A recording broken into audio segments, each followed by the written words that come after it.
Hey guys what's up, कैसे हैं आप सब लोग। And will be starting with audit revision series and will start with the revision of the standards first, right. तो हम एक एक करके सभी स्टैंडर्ड्स को कवर करने की कोशिश करेंगे। This is presented by me Ashish Sachdev, right. And अगर हम बात करेंगे who will be the target audience, right. अगर टारगेट ऑडियंस की बात मैं करूं कि किसके लिए ये सीरीज़ देखना इंपॉर्टेंट है, किसके लिए बेनिफिशियल हो सकता है, तो उनमें सबसे पहले हैं सीए इंटरमीडिएट के स्टूडेंट्स, राइट। और दूसरे हैं सीए फाइनल के स्टूडेंट्स के लिए भी बहुत इंपॉर्टेंट है, क्योंकि हम स्टैंडर्ड से स्टार्ट कर रहे हैं सबसे पहले, स्टैंडर्ड्स ऑन ऑडिटिंग से। और मैं ये मान के चल रहा हूँ कि आपने एक बार अपना ऑडिट का कोर्स पढ़ा हुआ है, और कोई ऐसा लर्नर है जिसने ऑडिट अभी तक पढ़ी नहीं है और फिर भी वो वीडियोस देखता है, तो उसके लिए भी खासा इंपॉर्टेंट ये वीडियोस होंगे, because these video they will give him और her an overview of the subject, कि सब्जेक्ट में कितना डेप्थ है।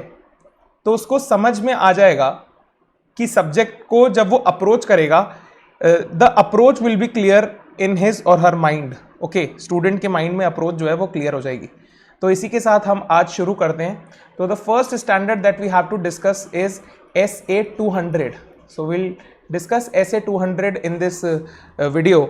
ओके, तो सबसे पहले जब हम SA 200 देखते हैं तो उसमें इंपॉर्टेंट होता है उसका नाम। उसका नाम बहुत इंपॉर्टेंट है, क्योंकि ये जो स्टैंडर्ड है ये बेस बनाता है आपके पूरे ऑडिटिंग का। तो उसका नाम क्या है sir? Overall objective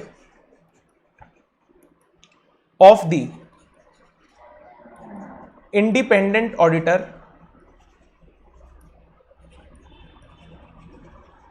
and the conduct of an audit in accordance with standards on auditing। ठीक है, ऑडिटिंग स्टैंडर्ड्स या स्टैंडर्ड्स ऑन ऑडिटिंग, ऐसा करके इसका नाम है, राइट। अब इसके अंदर हमारे को देखना है कि हम कौन कौन से टॉपिक्स इसमें इंपॉर्टेंट हैं जो हम पढ़ते हैं। तो सबसे पहला जो पॉइंट हम इसमें पढ़ते हैं वो होता है ओवरऑल ऑब्जेक्टिव को समझते हैं। तो ओवरऑल ऑब्जेक्टिव क्या होता है? ओवरऑल ऑब्जेक्टिव को हम 3 पॉइंट्स में इसकी हम बात करते हैं। फर्स्ट पॉइंट है to obtain reasonable assurance that financial statements are free from material misstatement, right. दूसरा पॉइंट इसमें होता है to express an opinion on the financial statements that are prepared by the management as per applicable FRF। And third इसमें होता है to report the findings in accordance with the standards on auditing. तो overall objective के अंदर हम 3 बातें सीखते हैं। तो ये टॉपिक्स हैं जो हम इसमें पढ़ते हैं, तो एक रिवीजन आपका हो रहा होगा। सबसे पहला क्या देखते हैं? What is overall objective, right.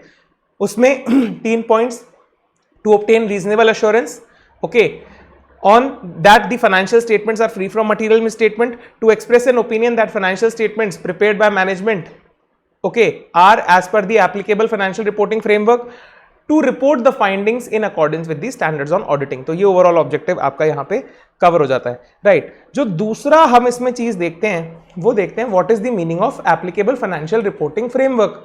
ठीक है, तो ये जो है ये आपका अकाउंटिंग फ्रेमवर्क हो सकता है, एज पर कंपनीज एक्ट आपका शेड्यूल 3 हो सकता है, अकाउंटिंग स्टैंडर्ड्स हो सकते हैं। तो basically these are the legal requirements that are followed by management for the presentation and preparation of the financial statements. Clear है? तो इसको बोलते हैं हम एप्लीकेबल फाइनेंशियल रिपोर्टिंग फ्रेमवर्क। अगर इंडियन कंपनी की मैं बात करूं तो अकाउंटिंग स्टैंडर्ड्स और schedule 3 basically comprise of the applicable financial reporting framework, जिसके अंदर जो मैनेजमेंट है वो फाइनेंशियल स्टेटमेंट्स को प्रिपेयर करेगा। तीसरी इंपॉर्टेंट चीज इसमें आती है जो हमें समझनी होती है, वो होती है कि मटेरियल मिस स्टेटमेंट क्या होता है। तो इसके अंदर मटेरियल तो हम बाद में सीखते हैं, पहले हम सीखते हैं कि मिस स्टेटमेंट क्या होता है।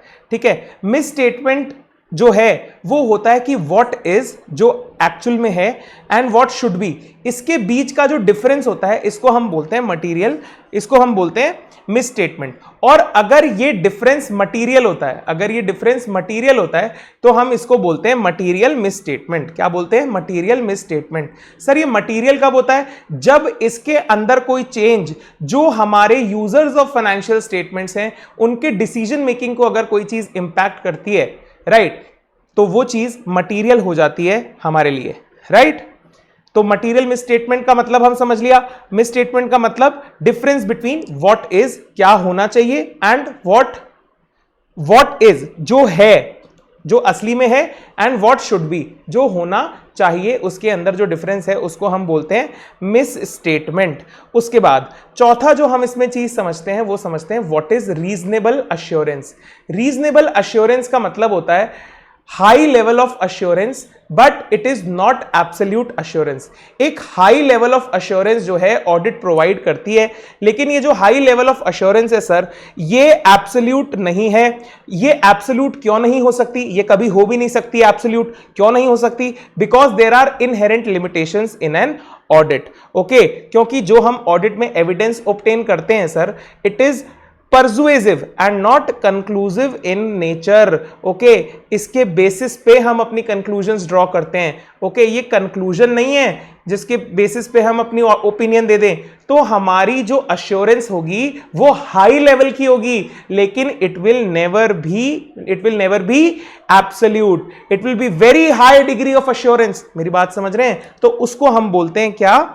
Reasonable assurance. इसके बाद हम देखते हैं इसमें एथिकल रिक्वायरमेंट्स, कि जब एक ऑडिटर ऑडिट करने जाता है तो कौन कौन सी एथिकल रिक्वायरमेंट्स उसको फॉलो करनी पड़ती हैं, राइट। तो एथिकल रिक्वायरमेंट्स के अंदर हमारे पास आ जाती है इंडिपेंडेंस, ऑब्जेक्टिविटी, ठीक है, कॉन्फिडेंशियलिटी, उसके बाद कंपीटेंस and due care, professional behaviour and technical standards. तो ये जो है हमारे पास सारी की सारी एथिकल रिक्वायरमेंट्स ऑडिटर की आ जाती हैं। तो ये सब हमारे को देखना होता है इस स्टैंडर्ड के अंदर, राइट। उसके बाद हम देखते हैं इसके अंदर एक इंपॉर्टेंट क्वेश्चन कई दफा पूछा जाता है कि इंडिपेंडेंस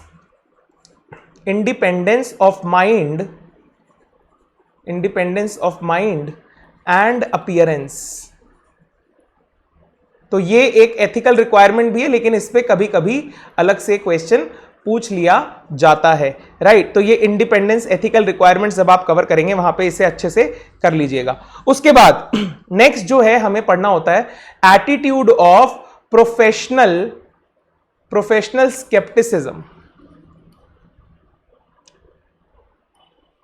प्रोफेशनल स्केप्टिसिज्म से हम समझते हैं questioning mind, a mind that is alert to the changes, okay, and an auditor should not accept without reason and should not suspect without reason, okay, it should be a questioning mind, okay, and you should be alert to the conditions and you should always be watchful of any misstatement that can be due to fraud और error. तो professional scepticism पे आपसे short note पूछा जा सकता है, ठीक है, प्रोफेशनल है ये, ठीक है।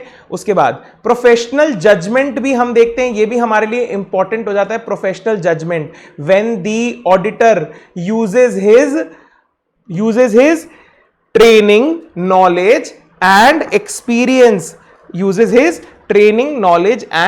Experience, and he takes with the help of professional judgment, the auditor will take informed decisions. He will take informed decisions. तो ये भी एक इंपॉर्टेंट टॉपिक हम इसमें देखते हैं।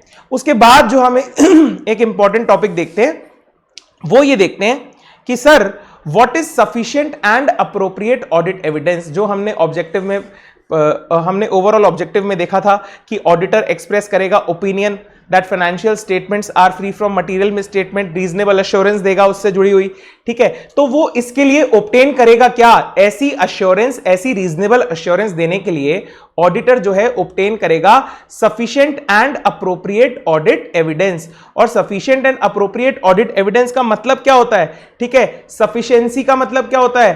क्वांटिटी। क्या होता है? क्वांटिटी। और अप्रोप्रिएटनेस का मतलब क्या होता है? क्वालिटी, ठीक है। अप्रोप्रिएटनेस के दो एस्पेक्ट्स होते हैं, कौन कौन से? Reasonable and relevant, right. तो तो इस तरीके से जो है जो ऑडिट एविडेंस होनी चाहिए, it should be sufficient and appropriate. तो ये सारी बातें हम यहां पे समझते हैं। फिर जो लास्ट पॉइंट, इंपॉर्टेंट पॉइंट जो हम इस स्टैंडर्ड के अंदर समझते हैं सर, वो होता है conduct of an audit in accordance with the standards on auditing. जो ऑडिट हम कंडक्ट कर रहे हैं, it should be in accordance with the standards on auditing. ठीक है, तो इसमें हम देखते हैं कि अगर ऑडिटर हमेशा जो है अपनी ऑडिट में स्टैंडर्ड्स ऑन ऑडिटिंग को अप्लाई करेगा, लेकिन अगर वो नहीं कंप्लाई करता, वो कौन से केसेस होते हैं जब वो कंप्लाई स्टैंडर्ड्स ऑन ऑडिटिंग से नहीं करेगा। तो सबसे पहला हम देखते हैं कि या तो वो स्टैंडर्ड उस ऑडिट के लिए रेलेवेंट ही नहीं है, या फिर उस स्टैंडर्ड के अंदर कुछ ऐसी कंडीशंस दे हुई हैं, ऐसा कंडीशनल स्टैंडर्ड है जो उस ऑडिट के ऊपर लागू ही नहीं होता। राइट, तो इन दो केसेस में जो है ऑडिटर जो है वो स्टैंडर्ड अप्लाई नहीं करेगा। एक ऑडिटर को स्टैंडर्ड का टेक्स्ट समझ में आना चाहिए, राइट, और उसे हमेशा कंप्लाई करना चाहिए स्टैंडर्ड्स ऑन ऑडिटिंग के साथ to obtain the overall objective. अरे ओवरऑल ऑब्जेक्टिव भी तो हम यही समझ के आए थे ना सर, अरे ये ओवरऑल ऑब्जेक्टिव का ही तो स्टैंडर्ड है ऐसे 200, राइट। तो यहां पर हमारे को स्टैंडर्ड्स ऑन ऑडिटिंग अप्लाई करके ऑडिट करनी चाहिए। और जहां पर हमारे को एडिशनल प्रोसीजर्स अप्लाई करने पड़े to obtain sufficient and appropriate audit evidence, कभी हमारे को ऐसा भी हो सकता है कि स्टैंडर्ड्स के आगे जाकर, आउट ऑफ द वे जाकर भी कुछ काम करना पड़े, एडिशनल प्रोसीजर्स जिन्हें हम कहते हैं वो अप्लाई करना पड़े। तो उस केस में, ठीक है, उस केस में हमारे को जो काम है प्रॉपरली डॉक्यूमेंट करके करना चाहिए for the purpose of obtaining sufficient and appropriate audit evidence, and these additional procedures can go beyond the standards. Okay, तो ये सारी बातें जो हैं हमने स्टैंडर्ड ऑन ऑडिटिंग 200 में देखी हैं। इस वीडियो के लिए इतना ही, आगे हम इसी तरीके से और स्टैंडर्ड्स को कवर करेंगे। तब तक के लिए thank you so much, have an awesome day, और प्लीज इन वीडियोस को आप ज्यादा से ज्यादा शेयर करें, ओके, और चैनल को सब्सक्राइब करें और लाइक भी करें। Thank you, have an awesome day, enjoy.